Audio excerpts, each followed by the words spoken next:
हाम्रा बा लाहोरी। निर्मला जी के बेटे सुमित की शादी नव्या के साथ हो गई और निर्मला जी बहुत खुश थी क्योंकि बहू रानी दिखने में बहुत खूबसूरत थी और नेचर भी अच्छा था। निर्मला जी का बहुत अच्छे से ख्याल रखती थी, कभी किसी से झगड़ा नहीं करती थी।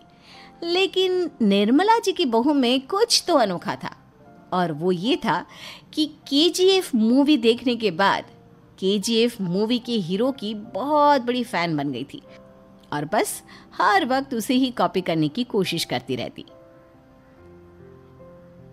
बस एक यही आदत की वजह से निर्मला जी को कभी कभी उस पर गुस्सा आ जाता। बाकी सब कुछ ठीक था। सुमित बेटा, तुम नव्या को समझाने की कोशिश क्यों नहीं करते? अरे बार बार केजीएफ के हीरो की तरह भेस बदल कर घूमती रहती है कॉलोनी में, सब देख देख कर हंसते हैं। क्या करूं मम्मी, मैंने उसे कई बार कहा कि बहू हो बहू की तरह रहा करो, लेकिन उसके सर पर तो केजीएफ का भूत सवार है, किसी की सुनती ही नहीं। ठीक है बेटा, तो ऑफिस जा, मैं एक बार और उससे बात करने की कोशिश करती हूँ। थोड़ी देर के बाद नव्या अपने कमरे से निकलकर बाहर आती है। अरे बहू, ये क्या, तुम फिर से केजीएफ की एक्टर बन गई? मम्मी जी, आपको पता है ना, मैं उसकी पर्सनालिटी से बहुत इम्प्रेस्ड हूँ और मेरी फेवरेट मूवी है ये। जानती हैं, मैंने तो सारे डायलॉग्स भी रट कर रख लिए हैं। अरे बेटा, लेकिन थोड़ा बहुत समाज की भी तो परवाह करनी पड़ती है ना। तुम इस तरह घूमती हो, सब लोग क्या सोचते होंगे, थोड़ा तो डरा करो। मम्मी जी, डर होना चाहिए और दिल में होना चाहिए, वो अपुन के नहीं सामने वाले के दिल में होना चाहिए। अरे तुम फिर से केजीएफ के डायलॉग मारने लगी। अरे पता नहीं कब समझोगी। डोंट वरी मम्मी जी, मैं अभी आपके लिए गर्मा गर्म कॉफ़ी बना कर लाती हूँ, उसके बाद आपकी सारी टेंशन रफू चक्कर हो जाएगी। कुछ दिनों के बाद। नव्या, नव्या कहाँ हो तुम? मैं यहाँ हूँ। अरे क्यों इस तरह केजीएफ का हीरो बनकर घूम रही हो? कभी तो मेरी बीवी बनकर रह लिया करो। छोड़ो ना सुमित। अच्छा बताओ, मुझे आवाज़ किस लिए दे रहे थे? क्या बताऊँ यार, मेरे बॉस ने मुझे इतना काम दे दिया ना, पूरी तरह से परेशान हो गया हूँ। ऐसा लगता है ऑफिस नहीं युद्ध पर जाता हूँ। अरे बेटा, परेशान क्यों होता है? ला, मैं तेरा सर दबा देती हूँ, दुखी मत हो, काम तो सबको करना ही पड़ता है। लेकिन मम्मी, ऑफिस में आजकल बहुत काम रहता है, थक जाता हूँ मैं। जानता है बेटा, जब तू छोटा था ना, तो मैं ऑफिस और तुझे संभालने का सारा काम करती थी, तब मुझे भी ऐसा ही लगता था। लेकिन कुछ दिनों के बाद सब ठीक हो जाएगा बेटा। सही कह रही है मम्मी जी, तुम अपने आप को ऑफिस में काम करने की वजह से योद्धा समझते हो, लेकिन जानते हो, इस दुनिया में सबसे बड़ा योद्धा एक माँ होती है। अरे ये डायलॉग तो मैंने कहीं सुना है। जरूर सुना होगा, केजीएफ फिल्म का डायलॉग, भला किसने सुना नहीं होगा? हे भगवान, कोई मेरी बीवी के सर से केजीएफ का भूत उतार दे। कुछ दिनों के बाद। नव्या, सुमित तो ऑफिस चला गया, एक काम करते हैं, हम दोनों मार्केट चलते हैं, मुझे कुछ शॉपिंग करनी थी। ठीक है मम्मी जी, मैं अभी तैयार होकर आती हूँ। थोड़ी देर बाद नव्या फिर से केजीएफ फिल्म के हीरो की तरह गेटअप रखकर आ जाती है। अरे तुम फिर से ये बन गई। चलिए ना मम्मी जी, आप जानती है ना, मुझे ऐसे रहना बहुत पसंद है। प्लीज़ प्लीज़ प्लीज़ मम्मी जी। अच्छा ठीक है, चलो। मार्केट में निर्मला जी को उनकी एक सहेली मिलती है। अरे निर्मला, ये तुम किसे साथ में लेकर घूम रही हो? लगता है फिल्म का हीरो निकलकर तुम्हारे साथ आ गया है। मेरी बहन, क्या बताऊं, ये फिल्म का हीरो नहीं है। अच्छा, ये तुम्हारा बेटा होगा, बहुत दिनों से देखा नहीं ना, इसलिए पहचान नहीं पाई मैं। अरे नहीं नहीं, मेरी पूरी बात तो सुनो, ये मेरी बहू है नव्या। है? लेकिन दिखने में तो ये बिल्कुल केजीएफ के एक्टर की तरह नजर आ रही है। हाँ, वो क्या है ना, इसे इसी तरह रहना पसंद है। क्या बात है बहू, शहर में इस तरह घूम रही हो, तुम्हें बिल्कुल भी अजीब नहीं लगता? लोग तुम्हारे बारे में क्या कहेंगे?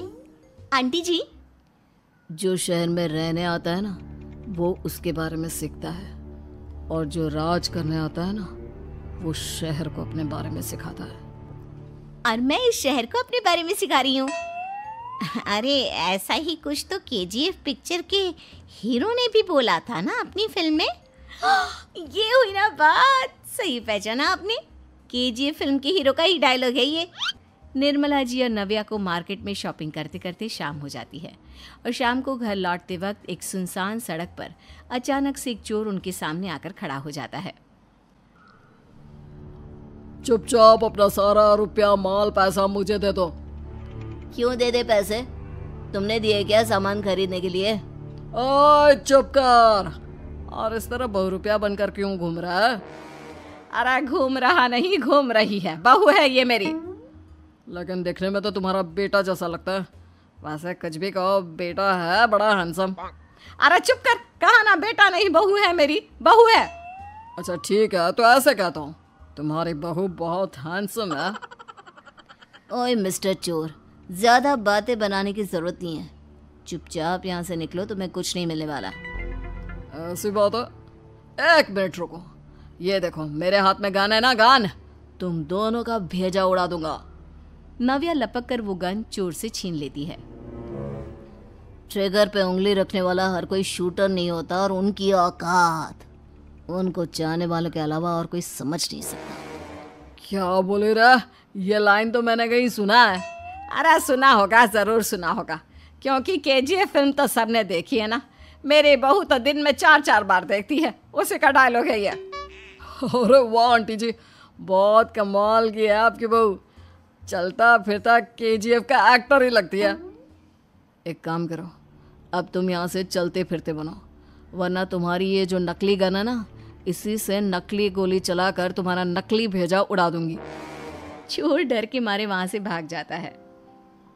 कुछ दिनों के बाद एक दिन सुमित नव्या से कहता है, नव्या, मेरे कुछ दोस्तों ने शहर के बाहर जो बड़ा सा गार्डन है ना, वहाँ पर गेट टुगेदर का प्लान बनाया है। तुम भी सही वक्त पर रेडी हो जाना, हम भी चलेंगे।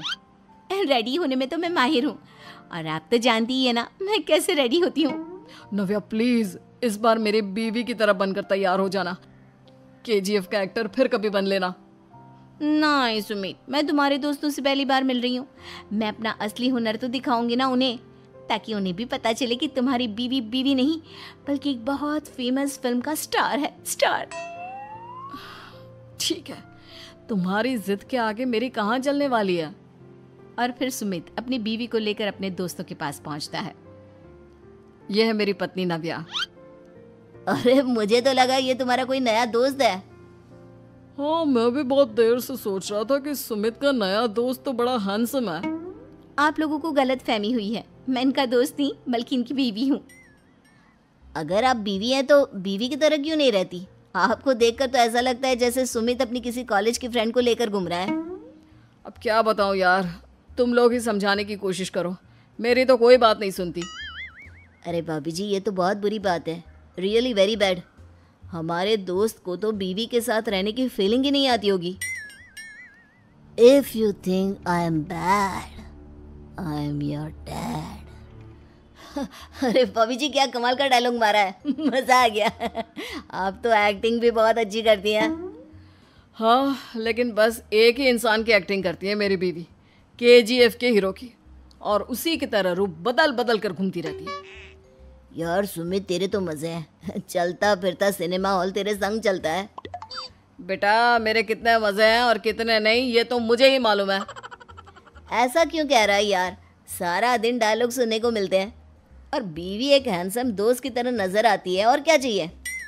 क्या बताऊं भाई, कई बार रात को सोते वक्त जेब में नकली गन रखकर सोती है और फिर झटके से मेरे सर पर गन तान के केजीएफ के डायलॉग मारती है। उस वक्त मेरी क्या हालत होती होगी ये तो मैं ही समझ सकता हूँ ना। सुमित की बात सुनकर उसके सारे दोस्त जोर जोर से हंसने लगते हैं। आकांक्षा की शादी किशनगढ़ नाम के एक गांव में धीरज के साथ हुई। घर में आकांक्षा के सास ससुर और एक ननद थी जिसका नाम था रुचि। वैसे तो घर में सब मिलजुल कर ही रहते थे, पर रुचि का स्वभाव थोड़ा अलग था। वो किसी भी व्यक्ति की कमियों की खिल्ली उड़ाती थी। एक दिन आकांक्षा और धीरज बाहर घूमने जा रहे थे। आकांक्षा ने बहुत ही अच्छी सी साड़ी पहनी थी।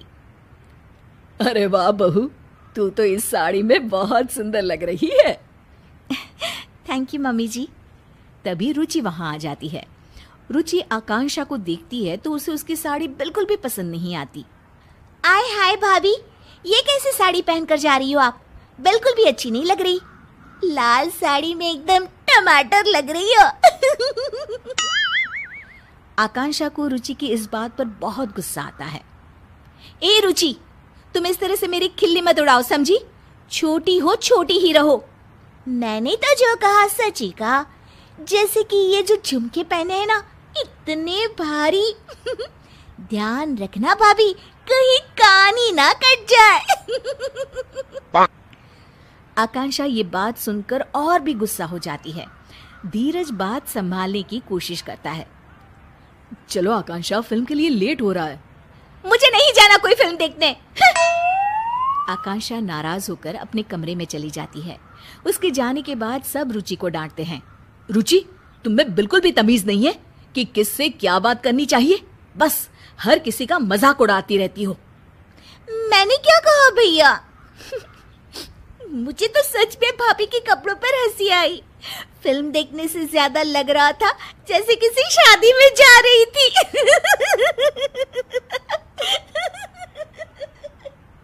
रुचि हंसते हंसते अपने कमरे में चली जाती है। रुचि की इस आदत ने सबको बहुत परेशान कर रखा था। उसे हर किसी का मजाक बनाने की अब तो आदत सी हो गई थी। एक दिन आकांक्षा और उसकी सास टीवी पर अपना मनपसंद कार्यक्रम देख रहे थे।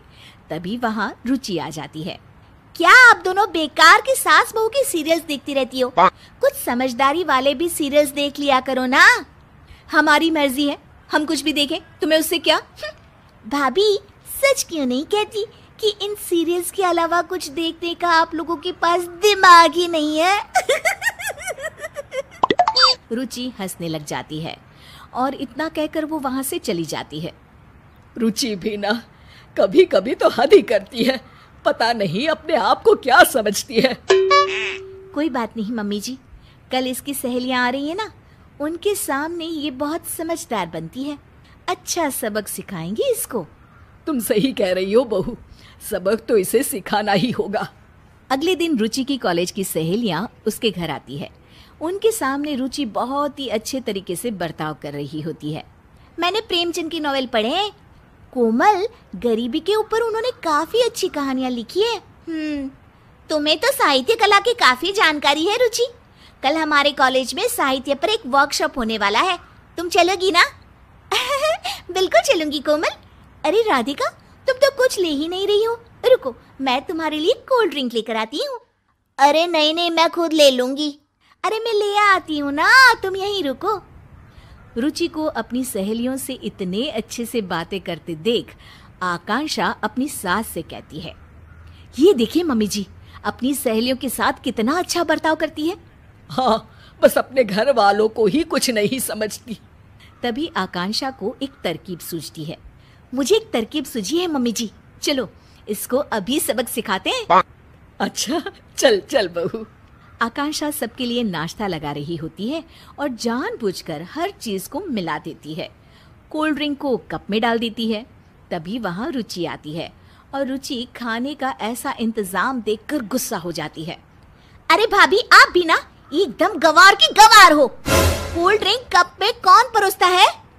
ओह, मैं अभी ठीक कर देती हूँ रुचि। और ये समोसे और चटनी एक साथ क्यों मिला दिया आपने? कितनी पढ़ाई की है आपने भाभी? रुचि की सहेलियां रुचि को ऐसे बातें करते देख दंग रह जाती है। अरे रुचि, ये क्या तरीका हुआ अपनी भाभी से बात करने का? रुचि अब आकांक्षा का मजाक उड़ाने लग जाती है। ये देखो, ये कोल्ड ड्रिंक चाय के कप में लेकर आई है। रुचि की सहेलियों को इस बात पर बिल्कुल हंसी नहीं आती। रुचि, हम तुम्हें बहुत अच्छी लड़की समझते थे, पर तुम ऐसी होगी हमने तो कभी सोचा भी नहीं था। हाँ, बातें तो इतनी ज्ञानों वाली करती है और अपने बड़ों से कैसे बात करती है, इसमें तो तमीज ही नहीं है। हम तो चले भाई, और आज से तुम हमारे ग्रुप में भी नहीं रहोगी। पहले लोगों से बात करने का ढंग सीख लो, फिर कुछ और सीखना। अरे आप लोग तो सीरियस हो गए, मैं तो मजाक ही कर रही थी। हर किसी का मजाक उड़ाना अच्छी बात नहीं है रुचि। रुचि के दोस्त बिना कुछ खाए पिए वहां से चले जाते हैं और रुचि को अपने बुरे बर्ताव का परिणाम आज भुगतना पड़ता है। आकांक्षा और उसकी सास एक दूसरे की तरफ देखकर मुस्कुराते हैं और खुश हो जाते हैं। उस घटना के बाद रुचि सबसे अच्छे से पेश आती थी और उसने सबका मजाक उड़ाना भी छोड़ दिया।